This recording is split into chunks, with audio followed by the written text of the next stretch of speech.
much to do when all I can is thinking about this number. Assalamualaikum warahmatullahi wabarakatuh. Apa kabar teman-teman? Selamat datang di channel Umi Aski, seorang ibu rumah tangga biasa dengan 2 orang anak yang tinggal di perantauan, yaitu tepatnya di Bekasi. Apa kabar teman-teman? Semoga kalian semua sehat selalu dan dalam lindungan Allah Subhanahu wa Ta'ala. Semoga yang lagi sakit segera disehatkan oleh Allah Subhanahu wa Ta'ala, yang lagi dalam kesulitan semoga diberikan kemudahan, dan untuk pejuang garis 2 semoga segera diberikan keturunan yang soleh dan soleha Allah Subhanahu wa Ta'ala. Jangan lupa bahagia dan selalu bersyukur. Ayo teman-teman, lagi ngapain nih teman-teman pas lagi nonton video aku? Alhamdulillah ya, hari ini aku masih bisa sharing kegiatan aku. Tadi tuh aku sempat ke tukang sayur, sekalian biasa nganterin laundry ya teman-teman, sekalian jalan gitu. Karena aku tuh udah ada niatan pengen bikin bubur biji salak dari ubi ungu ya teman-teman. Ini tuh pengalaman pertama aku bikin bubur biji salak ya teman-teman, karena biasanya aku cuman beli ya teman-teman, tapi aku penasaran banget pengen nyobain bikin sendiri gimana sih rasanya ya teman-teman. Dan ini dia prosesnya ya teman-teman. Pertama tuh aku siapin dulu bahan-bahannya yang tadi ya teman-teman. Aku pakai ubi ungu, cuman pakai setengah kilo. Kemudian juga ada tepung tapioka, gula pasir, gula merah, santan, dan garam ya teman-teman. Jangan lupa pakai daun pandan juga teman-teman. Sebelumnya ini aku udah kukus dulu si ubi ungunya ya teman-teman. Baru ini aku halusin pakai garpu dan campurkan dengan 3 sendok makan gula pasir. Tapi kalau teman-teman nggak terlalu suka manis, teman-teman bisa kurangin gulanya ya teman-teman. Ini berhubung pak suami tuh doyan manis banget, jadi ini aku pakai gulanya itu 3 sendok makan ya teman-teman. Sambil aku ngalusin si ubi ungunya ini, aku juga mau sharing ya teman-teman tentang penting atau tidaknya sih kita itu punya life goals atau target-target dalam hidup. Menurut teman-teman penting gak sih punya tujuan hidup atau target hidup yang disebut dengan life goals? Ayo teman-teman tulis-tulis di kolom komentar ya, aku tungguin ya komentar teman-teman. Ini setelah si ubi ungunya halus, campurkan sedikit demi sedikit dengan 6 sendok makan tepung tapioka ya teman-teman. Menurut aku ya teman-teman, mempunyai tujuan hidup atau target hidup itu penting ya teman-teman, untuk memacu semangat kita ya teman-teman, dan untuk membuat kita itu lebih fokus dalam menjalani hari-hari kita ya teman-teman. Jadi kita itu lebih terarah.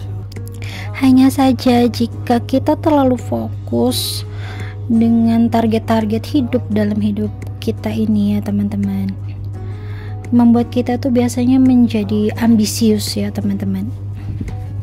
Seakan-akan hidup itu kita yang kendalikan ya teman-teman. Jadi biasanya kalau orang yang terlalu ambisius itu mempunyai efek samping yang membuat kita itu menjadi lebih banyak cemas ya teman-teman, dan kurang merasa cukup. Dan ketika berhasil mencapai target-target dalam hidupnya dan menjadikan seorang itu menjadi agak sombong ya teman-teman, karena dia merasa oh iya ini hasil dari kerja kerasku gitu. Begitu kira-kira ya teman-teman menurut aku. Dan lawan dari ambisius ini yaitu orang yang hidupnya itu slow ya teman-teman, hidupnya mengalir aja gitu ya teman-teman. Karena banyak juga orang yang berprinsip nggak punya target dalam hidup juga berhasil kok. Banyak orang yang berhasil, malah yang santai-santai aja, yang menjalanin hidup apa adanya, banyak yang berhasil begitu ya teman-teman. Banyak juga yang berpikiran begitu. Nah, kira-kira teman-teman tim yang mana nih? Tim yang punya life goals atau target hidup, atau tim yang slow life ya teman-teman, slow aja gitu hidupnya ya teman-teman, mengalir aja? Tulis-tulis di kolom komentar ya teman-teman. Oke, ini lanjut lagi ke videonya ya teman-teman.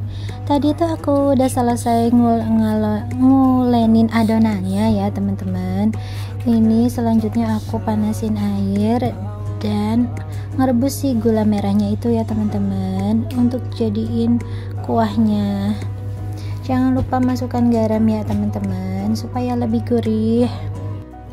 Untuk orang-orang yang punya gaya hidup itu slow life ya teman-teman, hidupnya itu mengalir aja gitu, biasanya mereka itu punya alasan. Yang pertama yaitu target hidup itu merusak kebahagiaan ya teman-teman, menciptakan stres dan tekanan karena target-targetnya itu ya teman-teman, dan berpotensi merusak motivasi dan menjadi tidak bisa enjoy ya teman-teman, tidak bisa menikmati gitu hidupnya, kurang menikmati. Kemudian yaitu goals itu merusak kepercayaan diri menurut mereka ya teman-teman, terutama saat si orang yang memiliki life goals itu gagal dalam kegagalan ya teman-teman. Itu bisa merusak kepercayaan diri, itu menurut si slow life ya teman-teman. Oke teman-teman, lanjut lagi ke videonya ya. Ini setelah si airnya itu mendidih, aku masukin adonan yang tadi udah aku bulet-buletin ya teman-teman. Dan untuk mengentalkan si kuahnya itu, aku pakai tepung tapioka 2 sendok makan ya teman-teman. Dicairkan dengan air ya teman-teman, biar si kuahnya itu lebih mengental ya, begitu teman-teman. Tapi kalau teman-teman nggak pakai ini juga, biar kuahnya tuh encer aja gitu, teman-teman bisa skip ini ya teman-teman, bisa juga nggak pakai. Sampai sini aku mau sapa-sapa dulu nih teman-teman. Hai, kalian dari mana aja nih yang udah nonton video aku? Aku pengen tahu dong kalian tuh dari daerah mana aja, biar aku tuh tahu kalau video aku tuh udah nyampe daerah mana aja ya teman-teman. Tulis-tulis di kolom komentar ya teman-teman. Oke, sampai sini teman-teman, bagaimana kalian memutuskan ada di gaya hidup yang mana? Apakah di gaya hidup life goals, mempunyai tujuan hidup dan target-target hidup, atau si slow life ya teman-teman, yang hidupnya itu mengalir aja apa adanya ya teman-teman. Tapi di antara si life goal dan si slow life ini ya teman-teman, kita sebaiknya berada di tengah-tengah antara kedua itu ya teman-teman, antara si punya target dan si slow ini ya teman-teman, yaitu humble ambition ya teman-teman.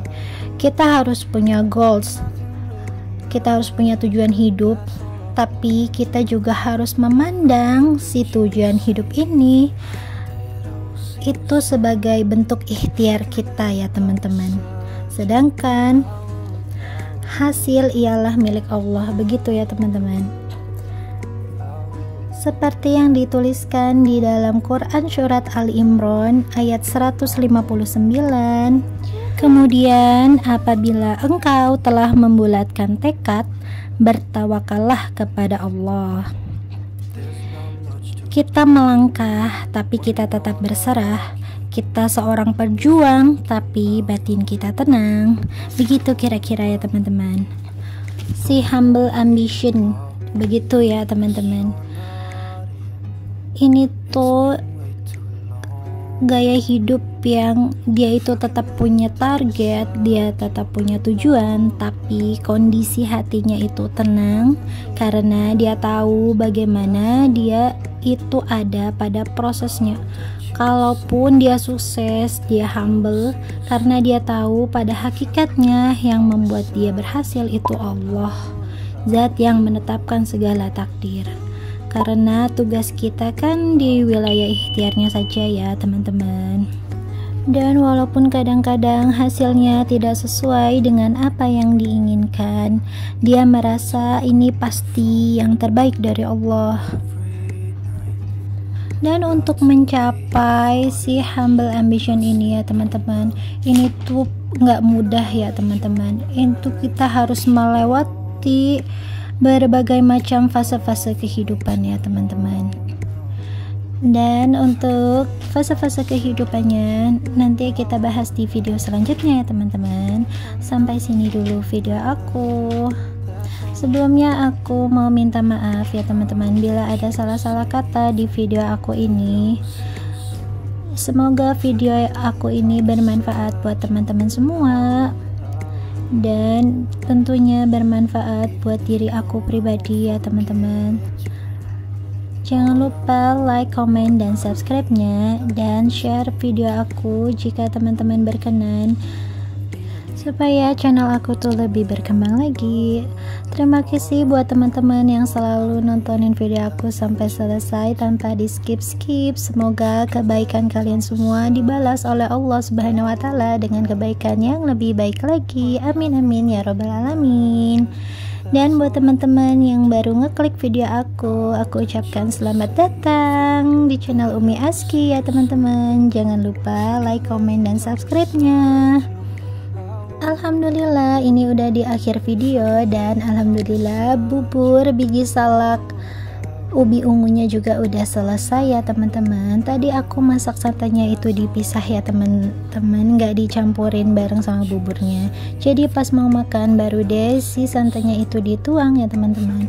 Dan untuk makannya aku biasanya tuh senengnya kalau ini tuh dimasukin kulkas dulu ya teman-teman. Paling enak tuh dimakan dingin menurut aku. Kalau teman-teman bagaimana, enak dimakan dingin ataukah hangat buburnya? Boleh tulis-tulis di kolom komentar ya teman-teman. Dan kalau teman-teman mau nambahin resepnya, boleh banget ya teman-teman, tulis aja di kolom komentar.